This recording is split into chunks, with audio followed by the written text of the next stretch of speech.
నమస్కారం, welcome to iDream. నేను విజిత. ప్రస్తుతం మనతో పాటు ఉన్నారు ప్రముఖ జ్యోతిష్య వాస్తు పండితులు, భారతీ శంకరాపీఠం వ్యవస్థాపకులు, వేదస్మార్త జ్యోతిష్య ఆగమ ధర్మశాస్త్ర ప్రతిష్టాంత పండితావర్యులు, బ్రహ్మశ్రీ అన్నవరపు తిరుపతి మూర్తి అవధాని గురుగారు మనతో పాటు ఉన్నారు. ఇప్పుడు గురుగారితో మాట్లాడదాం. నమస్కారం గురుగారు. ఓం శ్రీ మహాగణాధిపతయే నమః. గురుగారు, దీపారాధన విషయానికి వచ్చేసరికి ప్రతి ఒక్కరిలో కూడా సందేహాలు అయితే చాలా ఉంటుంటాయి గురుగారు. అసలు దీపం ఏ నూనెతో వెలిగించాలి, దీపారాధన ఎలా చేయాలి, ఎన్ని ఒత్తులతో చేయాలి, ఏ నూనె వాడితే బాగుంటుంది, ఇలాంటి సందేహాలు చాలా మందిలో ఉన్నాయి గురుగారు. వాటి గురించి కొంచెం మీరు తెలియజేయండి. ఇన్ని అపోహలు అనవసరం. ఎందుకంటే దీపారాధనకు ఒక శ్లోకమే చెప్పింది. ఓకే. సాజ్యం త్రివర్తి సంయుక్తం వహ్నినా యోజితం ప్రియం గృహాన మంగళం దీపం త్రైలోక్య తిమిరాపహ భక్త్యా దీపం ప్రయచ్ఛామి దేవాయ పరమాత్మనే త్రాహిమాం నరకాత్ ఘోరాత్ దివ్య జ్యోతిర్ నమోస్తుతే అని. ఏం చెప్పబడింది అందులో? 3 వత్తులు. ఓకే. మనం ఒక వత్తి వేసేస్తాం, లేదంటే 2 వత్తులు వేస్తూ ఉంటాం. 3 వత్తులు దేనికది? బ్రహ్మ విష్ణు మహేశ్వరులు ముగ్గురికి, 3 లోకాలకి కూడా తిమిరాపహ సంబంధించి 3 వత్తులు వేసి మనం దీపారాధన చేయాలి. ఓకే. అయితే ఇందులో కొన్ని విషయాలకి కుంభవత్తులు వేస్తాం. అది కుంభవత్తు ఒకటే ఉంటుంది. తర్వాత కామాక్షి కుంది అని ఉంటుంది, దానికి ఒకటే వత్తు ఉంటుంది. ఇవి నిత్య ప్రక్రియలో ఇవి వాడకూడదమ్మా. నిత్య ప్రక్రియలో ఇంట్లో చేసేటువంటి దానికి ప్రాథమికంగా ఆ ఇంట్లో పురుషుడు ఎవరైతే ఉంటాడో అతడు చేసేటువంటి దీపారాధన అనేటువంటిది ప్రధానంగా 3 వత్తులతో వెలిగించవలసిందే. అది నువ్వుల నూనె లేదా ఆవు నెయ్యి, 2. కొబ్బరి నూనె, విప్ప నూనె, ఆ నూనె, ఈ నూనె ఇవన్నీ కూడా వంశనాశనానికి, సంపద నాశనానికి, అరిష్టానికి మినహాయిస్తే ఇంట్లో వాడకూడదు. అంటే ఆ వంశనాశనం నేను అనకూడదు, కానీ ఎందుకు అనాల్సిన పరిస్థితి వచ్చిందంటే అది వద్దు అంటే వినరు. కొంచెం ఆ పదం అనేటువంటిది గట్టిగా వాడితే కొంచెం భయంతో అయినా అది వాడటం మానేస్తారు. కేవలం ఆవు నెయ్యి, నువ్వుల నూనె, ఈ 2 మాత్రమే దీపారాధనకు ఉపయోగం. కొన్ని ధన విధానం, నష్టధన ప్రాప్తి కోసం చేసేటువంటి వాటికి, కార్తవీర్యార్జున స్వామి వారికి, వాళ్ళకి ఆవ నూనె వాడే వేరే. తంత్ర ప్రక్రియలో ఇక వేప నూనె, విప్ప నూనె అవన్నీ వాడుతూ ఉంటారు. కానీ నిత్యము ఇంట్లో సనాతనంగా ప్రతినిత్యము చేసేటువంటి దాంట్లో మాత్రం మనం కేవలము ఆవు నెయ్యి లేదా నువ్వుల నూనె, ఈ 2 మాత్రమే మనం వాడాలి. తర్వాత నేను అంటే ఇది కొంతమందికి నచ్చకపోవచ్చమ్మా, నేను చూస్తూ ఉంటాను. దీపారాధన చేసినప్పుడు అగ్గిపుల్లు వెలిగిస్తారు, దాంతో అగరవత్తి వెలిగిస్తారు, దాంతో దీపారాధన వెలిగిస్తారు. లేదా అగ్గిపుల్లు వెలిగించి ఏకహారతులు ఒక ఒత్తి పెట్టి ఆ ఒత్తి పెట్టి దీపారాధన వెలిగిస్తారు. ఏదైనా అగ్నే. త్రేతాగ్నులు ఎందుకు చేస్తున్నారు నాకు అర్థం కాదు. త్రేతాగ్నులు ఎందుకు చేస్తున్నారు అంటే 3 అగ్నిలే కదా అయినా ఇక్కడ. ఇప్పుడు ఎందుకు చేస్తారు అంటే అగ్గిపుల్లతో వెలిగించకూడదండి. అగ్గిపుల్ల అంటరానిదా? అగ్గిపుల్ల అంటరానిదా? అగ్గిపుల్ల అంటరానిదా? దాని కెమికల్ ఉంటుందండి. ఓకే. అగరబత్తిలో కూడా కెమికల్ ఉందిగా. నూనె కెమికల్ లేకుండా నూనె వస్తుంది ఇప్పుడు. అంటే నీకు కెమికల్ లేకుండా రావాలంటే చెక్కుముక్కిరాలు పట్టుకోను, లేదంటే కనుక శమీ గర్భాదగ్నిమ్మంథతి, ఈ జమ్మి చెక్క అవి ఉంటాయి, అవి పట్టుకొని బాగా రాస్తే నిప్పు వస్తుంది. అందులోంచి తీసి నువ్వు చేయాలి. అప్పుడు అది చేస్తున్నావా? లేదు కదా. అక్కడ అగ్నికి నువ్వు దోషాన్ని ఎలా చూపిస్తున్నావు? దీపారాధన వెలిగించిన తర్వాత వేరు పెట్టినా ముట్టుకుంటుంది, అంటుకుంటుంది, అది నొప్పి వస్తుంది. అగరబత్తికి వెలిగించి చేపెట్టినా అంటుకుంటుంది, అగ్గిపుల్ల వెలిగించి చేపెట్టినా అంటుకుంటుంది. అంటే దాని స్వభావం ఒకటే ఉంది కదా, దాని స్వభావం అది మార్చుకోవట్లా. చాలామంది వాడు ఊసరి వెళ్ళి రంగులు మారుస్తాడు అంటూ ఉంటాడు. నేనంట ఊసరి వెళ్ళి రంగు మాత్రమే మారుస్తుంది, స్వభావం మారట్లేదుగా. నాకు అనిపిస్తుంది దాన్ని ఎందుకు తిట్టిపోసుకుంటారు? దాన్ని ఉసురు తగలడానికి కాకపోతే రంగులు మారుస్తుంది. అది దాని ప్రాణం మీదకి వచ్చినప్పుడు దాన్ని తనను తాను కాపాడుకోవడం కోసం రంగులు మారుస్తుంది. వ్యక్తిత్వ స్వభావాన్ని మార్చుకోవట్లేదు కదా అది. నేను రంగు మార్చాను కాబట్టి నేను కోతిని తినేస్తాను, లేదంటే పావును మింగేస్తాను అంటలేదు కదా. ఆ పురుగులను అది తినగలిగిందే తింటుంది మినహాయిస్తే రంగు మార్చాలని చెప్పి వ్యవహారం చేయట్లేదు కదా అది. అలానే ఆ జ్యోతి, మీరు దీపారాధన ఏది వెలిగించినప్పటికీ కూడా ఆ మంట అనేటువంటిది దాని స్వభావం మారట్లా. దాని స్వభావం మారుతుందని చెప్పి త్రేతాగ్నులుగా మీరు చేస్తున్నారు. మనం మామూలుగా ఒక ఇంట్లో 2 కుంపట్లు, 2 పొయ్యిలు ఉండకూడదు అంటూ ఉంటారు. అంటే ఏంటి? మామూలుగా దంపతులు ఉన్నారు, వివాహం అయిన తర్వాత వాళ్ళు కూడా ఇదే ఇంట్లో ఉంటుంటారు. కొంతమంది ఏం చేస్తారంటే నాకు అత్తగారితో పడట్లేదు సంథింగ్ పైకి వెళ్ళిపోయి ఉంటారు, ఒకే ఇంట్లో పైన ఉంటుంటారు. ఆ 2 వంటలు పనికిరావు. పైన ఉంటే ఉన్నారు, వంట ఒకే చోట పెట్టాలి, 2 అగ్నులు పెట్టకూడదు. అటువంటి త్రేతాగ్నులు ఎలా చేస్తున్నారు మీరు అంటే అంటే ఒకదానికి ముట్టిస్తున్నారు. ఆ ముట్టించే దాని గురించి నేను మాట్లాడుతున్నా. నువ్వు అగ్గిపులు వెలిగించి అంటించేయి, దాంట్లో అంటించకూడదు అనేటువంటి అది పనికిరాంతి నువ్వు ఎలా భావిస్తున్నావు అంటే మన ఆలోచన అక్కడ. ఇటువంటివన్నీ కూడా మనస్సులో పెట్టుకొని శంక పెట్టుకొని అగ్నికి అంతరాంతరం చేస్తున్నాం మనం. అగ్నిని ఏ అగ్ని పనికిరాదు అంటున్నాం.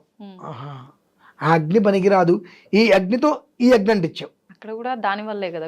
అదే దీంతో దీపారాధన చేయవు. ఎండ్ ఆఫ్ డే దేని నుంచి వచ్చింది అగ్ని? నీకు ఆ పొలం నుంచి వచ్చింది, మనం వద్దనుకున్నామో దాని నుంచే వచ్చింది. అంటే ఈ చిన్న ఆలోచన ఎందుకు చేయట్లేదు అంటే ఇటువంటివి చేస్తూ ఆ లోపల అనుమానాలు ఉంచుకొని ఇటువంటివి చేస్తూ ఉంటే మనకు ఎందుకు ఫలితాలు వస్తాయమ్మా? ఇంకా దీని మీద అనవసరమైనటువంటి అపోహలు వస్తూ ఉంటాయి. ఇంకొంతమంది దీపారాధన పెట్టేసిన తర్వాత అందరూ కూడా అర్థం చేసుకోండి, చెప్పేటువంటిది ఏదో నోటుకు వచ్చింది అని చెప్పట్లేదు. మనం ప్రతినిత్యం చేసేటువంటి చిన్న పొరపాటు చిన్నదే కదా అనుకుంటాం. జీవితానికి ఉదాహరణకి తీసుకోండి, జీవితం బాగుపడాలన్నా నాశనం కావాలన్నా చిన్నది చాలు, అంతకుమించి పెద్దది అవసరం లేదు. దీపారాధన చేసినప్పుడు మనము కుంది పెట్టేసేసి కుందిలో నూనె పోసేసి ఆ వత్తి పైన పట్టుకొని కిందలా ముంచి ఇలా మనం వెయ్యాలి. మనం ఏం చేస్తున్నాము, సగం నూనె పోస్తాం, ఆ ఒత్తి అక్కడ పెట్టేస్తాం, ఆ నూనె పట్టుకొని ఒత్తిని మొత్తం అంతా తడిపేస్తాం, ఎంగిలైపోతుంది. మన చెయ్యి ఎప్పుడైతే తగులుతుందో ఎంగిలి అవుతుంది. అప్పుడు అది పనికిరాదు. చేతితోటి ఆ ఒత్తిని మనం అంటించేస్తున్నాం, అదే మళ్ళీ వేరే దానికి అంటించేస్తున్నాం, దీన్ని వేరే వస్త్రానికి తుడుస్తున్నాం, ఆ వస్త్రంతో మనం మొహం తుడుచుకుంటాం, మూతి తుడుచుకుంటాం, అది ఎంగిలి వస్త్రం మొత్తం అంటి చేసేస్తున్నాం. అక్కడ మనం దేనికి ఒక వ్యవస్థ ఏర్పాటు చేయట్లా. మామూలుగా పెట్టిన తర్వాత దీపారాధన వెలిగించిన తర్వాత బొట్లు పెట్టిన తర్వాత మళ్ళీ నూనె వడ్డిస్తూ ఉంటారు. చాలా తప్పు పద్ధతి అది. జ్యోతిష్మతీం త్వా సాధయామి, జ్యోతిష్కృతం త్వా సాధయామి, జ్యోతిర్విధం త్వా సాధయామి. నువ్వు ఎప్పుడైతే కనుక దీపారాధన చేద్దాం అనుకున్నావో నిండా నూనె పోసి ఒత్తిడి వేసి వెలిగించిన తర్వాత అందులో నూనె చివరి వరకు వచ్చింది అనుకున్నప్పుడు నూనె పోయి అంటే వినహస్తే వెళ్ళంగానే మారు వడ్డనా అని చెప్పి కరెక్ట్ కాదు. ఇప్పుడు కూడా 1, 2 ఆ నూనె పోసే విధానంలో కూడా మనం డబ్బా అయితే పోసేస్తూ ఉంటాం. చిన్న గ్లాసులోకి తీసుకో, కప్పులోకి, లేదంటే ఒక స్పూన్తో తీసుకొని. ఎందువల్లంటే శాస్త్ర ప్రమాణంగా చెప్పాలంటే ఒక వాటర్ బాటిల్లో నీళ్లు కాసిన తాగి అక్కడ పెడితే మళ్ళీ మనకి తాగడానికి పనికి ఎత్తి పోసుకుని ఎంగిలే. ఎత్తి పోసుకుని ఇచ్చారండి అంటారు. ఎత్తి పోసుకుంటే మాత్రం నా నోటికి నాలుగుకి ఆ వాటర్కి నోటికి కనెక్ట్ అయింది కదండి. ఇప్పుడు హీటర్ పెట్టండి, సగం నీళ్ళు ఉంటాయి అందులో, ఎత్తి నేను పైనుంచి నీళ్ళు పోస్తుంటే షాక్ కొట్టదా? కొడుతుంది. ఇప్పుడు నేను ఎత్తి పోసా అండి అంటే ఎలా పోసినా ఆ కనెక్షన్ అయితే ఉంది కదా. ఇవి కొన్ని ఉంటాయి కాబట్టి వజ్రంతో తీసి నిండా పోసేసుకో. 2 అంటే దీపం వెలుగుతున్నప్పుడే అట్లా చేయాలా గురుగారు? నార్మల్గా మనం కుందిలో పోసే ప్రతిసారి ఇదే ప్రాసెస్ పాటించాలా? అంతే. ఓకే. విడిగా చెంచా ఎత్తిపోయింది ఎప్పుడు కూడా, చెంచాతోటి తీసుకుని పోసుకుంటూ ఉండాలి చక్కగా. 2 ఇంకొక విషయము, దీపారాధన చేసినప్పుడు మనం వెంటనే వెలిగించాం కానీ అలా వెలిగిస్తాం. అక్కడ వెలిగించి ఇటువైపుకి ఎండ్ చేస్తాం. అవును. కానీ ఎప్పుడు కూడా ఉత్తరానికి ఎండింగ్ చేయాలమ్మా. ఉత్తరం అంటే ఎడమ చేతి వైపుకి ఎండ్ చేయాలి ఎప్పుడు కూడా. దక్షిణ సమాప్తి ఎప్పుడూ పనికిరాదు. ఉత్తర సమాప్తి అనేటువంటిది వృద్ధి తీసుకొని వస్తుంది. మనకు ఇటు కూర్చుంటాం, మనం ఎటైతే కూర్చుంటామో కూర్చున్న దానికి కుడి చేతి వైపుకి దక్షిణం, ఎడమ చేతి వైపుకి ఉత్తరం. మనం ముందు దక్షిణం వైపు ఉన్నటువంటి దీపం వెలిగించిన తర్వాత ఉత్తరం వైపు వెలిగించి సమాప్తం చేయాలి. మనం ఏం చేస్తామంటే వెంటనే వెలిగించగానే అటు వెళ్ళిపోతుంది చెయ్యంతా. అంటే మనకు అక్కడ అది ఉత్తరంగా మనం భావించట్లా. ఎడం చేతి వైపు సమాప్తం ఎందుకు మొదలు పెట్టాలి?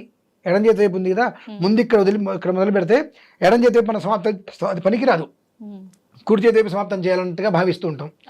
కానీ దక్షిణం వైపు మొదలుపెట్టి ఉత్తరం వైపు సమాప్తి చేస్తే అది వృద్ధి చూపిస్తుంది. ఈ దీపారాధనలు అనేక విధానాలు, ఇవి ఎంత చెప్పినప్పటికీ కూడా ఎవరికి వాళ్ళకి కొన్ని అపోహలు పోవండి. మేము ఇంతే చేశాం కదా, మేము ఇంతే చేశాం కదా, బాగానే ఉంది. లేదండి మా పూర్వీకులు ఇలా చేశారండి, మంచిది. మీ పూర్వీకులు ఉంటున్నావా, ఉండగలుగుతున్నావా? మరి మా పూర్వీకులు ఇలానే చేశారు, నువ్వు ఎలా మాట్లాడుతున్నావు? నువ్వు చూస్తే మీ పూర్వీకులు చేసినట్టు చేయాలంటే వాళ్ళు ఉన్నట్టుగానే ఉండట్లా. ఈ శాస్త్ర ప్రమాణం చెప్పబడిందిగా, ఆచారం అండి. ఏది ఆచారం?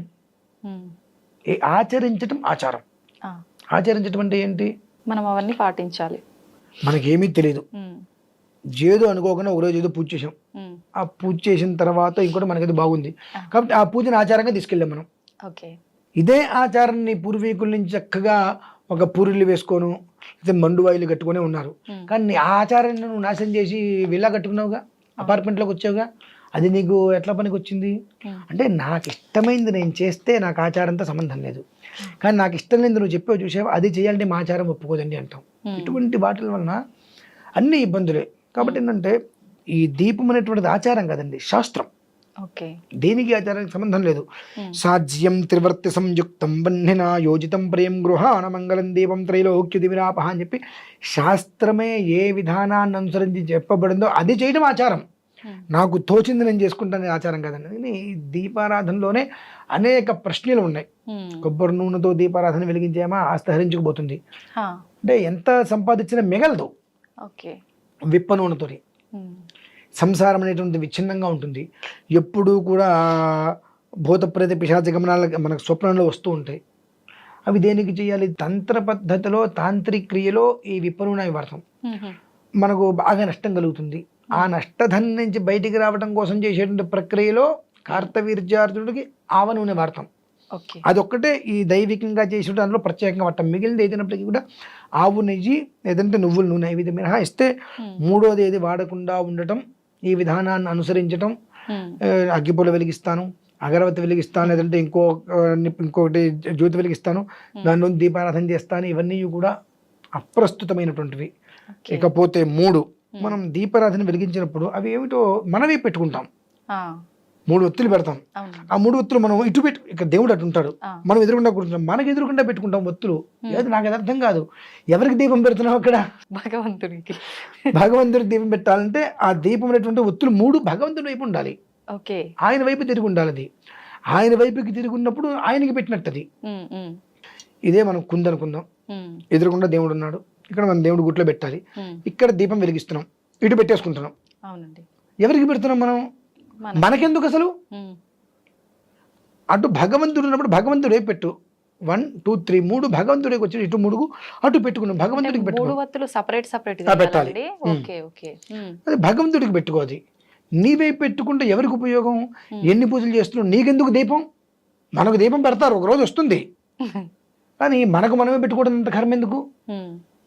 మనం భగవంతుడి దగ్గర బ్రతికే ఉన్నాం కదా, భగవదారాధన చేసుకుంటూ భగవంతుడి ముందు కూర్చొని మనకు మనం దీపం పెట్టుకుంటే ఎంత కర్మ ఎందుకండి మనకు? భగవంతుడికి దీపారాధన చేయండి. అంటే ఇటువైపు పెట్టుకోవడం దీపం పెట్టడం, అటువైపు పెట్టడం దీపారాధన చేయటం. చాలా మంది దీపం పెట్టారా అంటుంటారు, ఆ మాటే మహాపాపం అండి. దీపారాధన చేశారా లేదా దీపం వెలిగించారా? దీపం పెట్టారా అంటే అది ఒకసారి పెడతారు. ఒక మనిషికి ఒకసారి దీపం మళ్ళీ పెట్టరు, ఆ చనిపోయినప్పుడు తల కింద పెడతారమ్మా. అంటే ఇవి తెలుసుకోవాలి. కొన్ని మాటలు చాలా ప్రాణాంతక సమస్యగా, దీపం పెట్టారా అంటే దీపం పెట్టాలని కోరుకుంటున్నారా? ఆ స్థితి వస్తుంది మనకు. దీపారాధన చేశారా, దీపం వెలిగించారా, దీపం పెట్టారా, తేడా ఉంటుందండి. ఆ పదం కూడా మనం వాడేటువంటి పదం కూడా ఒక్కొక్కసారి మనం ప్రాణాంతకంగా తీసుకొని వస్తుంది. కాబట్టి కొన్ని మాటలు మనం మాట్లాడేటప్పుడు కూడా కొంచెం జాగ్రత్త పడటం అనేటువంటి చాలా ఉపయోగం. కాబట్టి ఈ దీపారాధన విషయంలో తగు జాగ్రత్తగా ఉండటం వలన చాలా యోగవంతమైనటువంటి జీవితం వస్తుంది. ఆ చిన్న దీపం చాలు కొండంత వెలుతురునివ్వడానికి, కొండంత భస్మము తేవటానికి. కొండంత భస్మం చేయాలన్నా, కొండంత వెలుతురు చేయాలన్నా ఆ ఒక్క చిన్న దీపం చాలు. అది మనం ఎలా చేస్తున్నామో అనేటువంటి ఒక ప్రక్రియ మనకు తెలిసి ఉన్నట్లయితే ఆ విధానం జీవితం బాగుంటుందమ్మా. అయితే గురువుగారు ఒక్కొక్కసారి దీపారాధన చేసినప్పుడు అది చాలా ఎక్కువసేపు వెలుగుతూనే ఉంటుంది, ఒక్కొక్కసారి ఆఫ్టర్నూన్ వరకల్లా దీపం అనేది కొండెక్కుతుంది.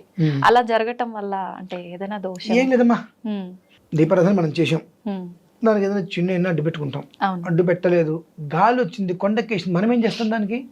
అయితే ఇక్కడ ఒక విషయం, కొండెక్కంగానే అందరూ ఏం చేస్తారంటే అందులోనే మళ్ళీ వెలిగించేస్తారు. ఆ నూనె పనికిరాదు, ఆ వత్తి పనికిరాదు, ఆ రెండు ఎంగిలైపోతాయి. దాన్ని తీసేసి మళ్ళీ ఒకసారి తొలిచి మళ్ళీ దీపారాధన చేసుకోదలుచుకుంటే అంటే ఇక సాయంత్రం చేసుకో. కొండెక్కే ముందు నువ్వు చూసావంటే నూనె పోయి, లేదు కొండెక్కేసిన తర్వాత చూసావు దాని గురించి పట్టించుకోద్దు. ఇంకా సాయంత్రం తీసేసి శుభ్రంగా కడిగి మళ్ళీ చేసుకో కావాలంటే. అంతేమైనా హాయిస్తే కొండెక్కేసింది కదా అని చెప్పి మళ్ళీ అదే ఒత్తిలో దీపారాధన చేసిన పాపమే, ఆ ఒత్తి తీసేసి అదే నూనెలో కొత్తగా ఒత్తి వేసి దీపారాధన చేసిన పాపమే. ఓకే. ఆ నూనె ఆ ఒత్తి రెండు తీసేసి శుభ్రంగా తుడిచి మళ్ళీ చేసుకోవాలి. అంటే ప్రతిరోజు మనం దీపారాధన చేసేటప్పుడు ఖచ్చితంగా అందులో ఉన్న ఆయిల్ తీసేయాల్సిందండి. జనరల్ గా చాలా మంది ఒత్తులు మాత్రం మార్చి అదే ఆయిల్లో మళ్ళీ ఫిల్ చేసి పనికిరాదు. చేస్తూ ఉంటారు గురుగారు. ఓకే. ఇప్పుడు చిన్న లాజిక్, మీ ఇంట్లో పాలు ఉన్నాయి, ఇవాళ పాలు కాచారు, పాలు మిగిలినాయి, ఆ పాలల్లో రేపొద్దున మళ్ళీ పాలు కాస్తారు మీరు? లేదండి. అదే ఏదంటే మరి పాలు విరిగిపోతాయి కదండి అందులోనే చేస్తే. అంటే పుణ్యం పోయినా పర్లేదు కానీ పాలు విరగకూడదమ్మా. అది ఆ లాజిక్ తెలియదు కదండి. అలా చేస్తే తెలిసిదే ఉందమ్మా. పాలల్లో ఇవాళ ఉన్న పాలలో రేపు పాలు పోస్తుంటే విరిగిపోతున్నాయి, కాచడానికి ప్రయత్నం చేస్తుంటే. అటువంటిది ఇవాళ వెలిగించి నూనె ఆగిపోయింది, అందులో రేపొద్దు మళ్ళీ ఒత్తి వేసేలా వెలిగిస్తున్నాం, ఆ నూనె తీసేసేది కదా. అంటే ఇక్కడ ఏమవుతుందంటే చిన్న విషయం, ఒక కప్పు టీ, ఒక కప్పు నెయ్యి పెట్టండి, రెండిట్లో ఈగలు పడతాయి. టీ కప్పు ఏమో పక్కన పడేస్తారు, కాఫీ నేతి కప్పులోంచి ఈగను తీసేస్తారు. నిజమేండి. నెయ్యి వాడే పదార్థమే, టీ వాడే పదార్థమే. టీ 20 రూపాయలతో వచ్చేసేసింది, ఈ నెయ్యి ఇంత గ్లాసు ఉంటే 100 రూపాయలు పెట్టాల్సి వస్తుంది, కాబట్టి ఆ ఏగని తీసేసి నెయ్యి వాడుకున్నారు. ఆ టీ 20 రూపాయలు కాబట్టి టీని పక్కన పడేసాం. ఇది పోవాలి. అది పోతేనే మనం బాగుంటాం. అది ఉన్నప్పుడు మనం ఎక్కడ బాగుంటాం అసలు? ఆ వ్యత్యాసం అనేటువంటి మనం చూపించద్దు. చూపిస్తావా, నెయ్యి కూడా పక్కన పడే, నెయ్యి పక్కన పడేసేటువంటి స్థాయి నీకుందా, వ్యత్యాసం చూపించు, లేదా వ్యత్యాసం చూపించు, అంతే.